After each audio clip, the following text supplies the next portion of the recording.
L'équipe éducative d'un lycée professionnel signale un élève qui les inquiète à l'infirmière. Elle invite donc Cyril à la rencontrer.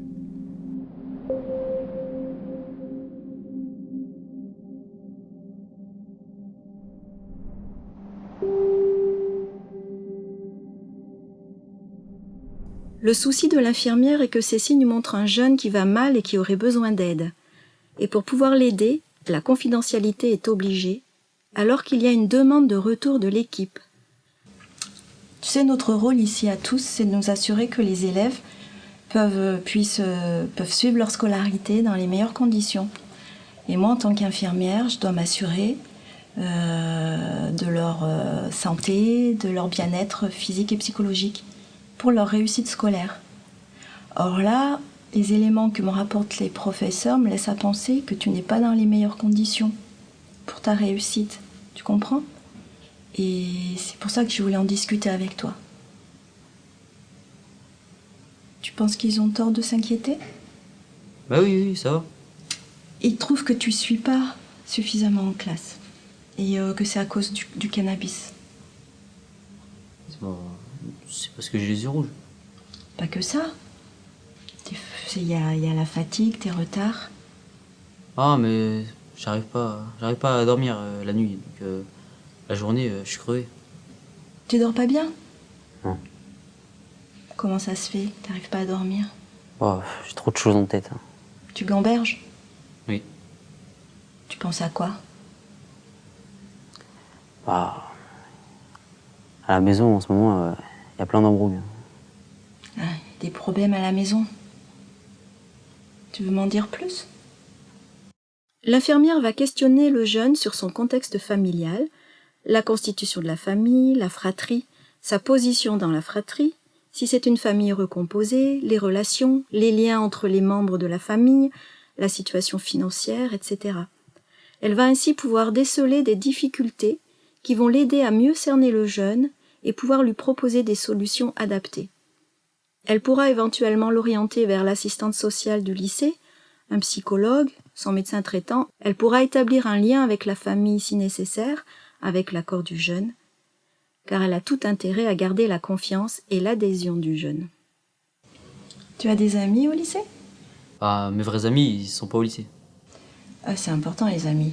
Et t'arrives à les voir en semaine, le week-end ? Oui, plutôt. Et tu sors avec eux, vous faites la fête ? Bah, tous les jeunes font la fête. Ça décompresse et on pense plus à rien. Et ça vous arrive de boire un peu, fumer du cannabis ? Bah oui, tous les jeunes font ça. Tout le monde ? Tout le monde fume du cannabis ? Bien sûr. Ils se disent, si je fume, je suis cool. Donc c'est une manière de se faire accepter par les autres et si tu refuses, t'es un relou. Alors toi aussi, ça t'arrive de fumer du cannabis ? Comme tout le monde. Cyril, c'est toi qui es là en face de moi. Pas tout le monde ? Qu'est-ce que tu recherches dans le cannabis ? C'est bon. Rien. Et puis, j'ai pas envie que tout le monde le sache. Tu peux me parler sans crainte. Je suis pas là pour te juger ou te donner des leçons. Je suis tenue au secret professionnel, tu sais. Alors ce que je vous dis, ça reste entre nous. Bah oui, bien sûr. Tu peux parler sans crainte. Bon, ben... Je me roule 2-3 joints tous les soirs. Ça me calme et je dors plus facilement. Ça fait longtemps que tu fumes avant de te coucher ? Bah, depuis la rentrée. Avant, c'était de temps en temps, mais avec ce qui se passe à la maison, bah, y a de quoi péter un câble. Ça te fait du bien ? Ouais. Dis-moi, comment ça se passe le matin ? Ben, c'est chaud pour sortir du lit. J'ai du mal. Je me lève au dernier moment et j'ai mon bus à prendre. Tu déjeunes ? Non, j'ai pas le temps. Tu aimes bien venir au lycée ? Pourtant, tu viens quand même. Des fois, c'est vrai. Je m'en fume un. Ah, ça me motive. Avant d'aller en cours ? Oui, entre midi et 2 aussi. Finalement, les profs ne s'étaient pas trompés. Ben ouais, Tu sais que c'est interdit au lycée? je sais, mais sinon je ne viendrai pas, ça me donne du courage. Un paradoxe. On demande à l'infirmière de traiter un problème, la consommation de cannabis du jeune homme. Il s'agit au moment de la rencontre du problème de l'équipe alors que le cannabis est vécu, ressenti, comme la meilleure solution qu'il a trouvée pour dormir et aller en cours. Quelle porte d'entrée pour l'infirmière? Évacuer cette question en reconnaissant la fonction automédicamenteuse du cannabis? Évacuer une inquiétude légitime de l'équipe? Comment en plus se positionner sur la question de la loi, du règlement intérieur? Comment mettre en confiance le jeune tout en s'inscrivant dans les attentes de l'équipe qui sont centrées sur le produit? L'infirmière choisit de travailler avec la complexité de cette demande paradoxale et tentera d'y associer le jeune pour l'aider à engager un processus où des changements seront possibles. Est-ce que tu penses que tu peux continuer ton année comme ça? Qu'est-ce que tu pourrais changer dans un premier temps? De toute façon, je peux arrêter, hein. Je suis pas un tox. Hein. Tu as le sentiment de pouvoir arrêter quand tu veux? Ben ouais. Écoute, je vais te faire une proposition, c'est une sorte de test. Non, ça va. J'ai pas de problème, ça me saoule. Tu te retrouves quand même ici, et il faudrait peut-être que tu réfléchisses à ce que tu pourrais faire pour que les choses changent. Je te fais une suggestion. Et après, tu en fais ce que tu veux, tu n'es pas obligé. Et comme quoi? Je sais pas, est-ce qu'il y a dans la journée un moment où tu pourrais supprimer ton joint du matin, celui de midi, le soir?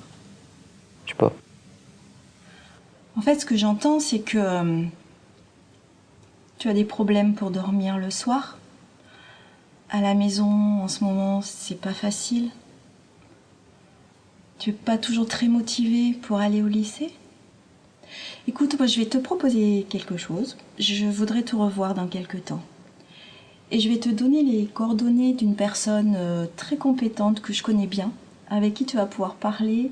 Je vais quand même en parler à l'équipe éducative que je t'ai rencontrée. Bon, t'inquiète pas, je vais pas leur raconter ce qu'on s'est dit, mais je vais leur dire que pour toi, en ce moment, c'est pas très facile.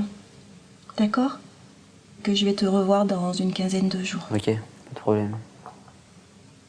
L'infirmière, dans son contexte professionnel, est seule dans cet accompagnement, face à un jeune qui est également seul face à sa consommation, dans son contexte scolaire et familial. La rencontre en est facilitée, le face-à-face est rassurant et contenant, mais avec un risque d'enfermement. La relation de confiance qui se met en place ne doit pas court-circuiter la protection du jeune. Le travail d'accompagnement de l'infirmière doit mener le jeune à accepter et surtout désirer parler de sa consommation aux autres personnes compétentes qui pourront l'aider, dont ses parents. Cela implique une nécessité absolue de la part aussi bien de l'infirmière, de l'établissement scolaire, que de tous les acteurs concernés par l'accompagnement de ces jeunes, de s'inscrire dans un véritable travail en réseau. Quand on connaît bien ses partenaires, leur façon de travailler, ce qu'ils font, il est plus facile d'orienter un jeune qui en a besoin. Il ne s'agit pas uniquement d'adresser à, mais de confier aux soins d'eux. La démarche est personnalisée, le jeune est attendu.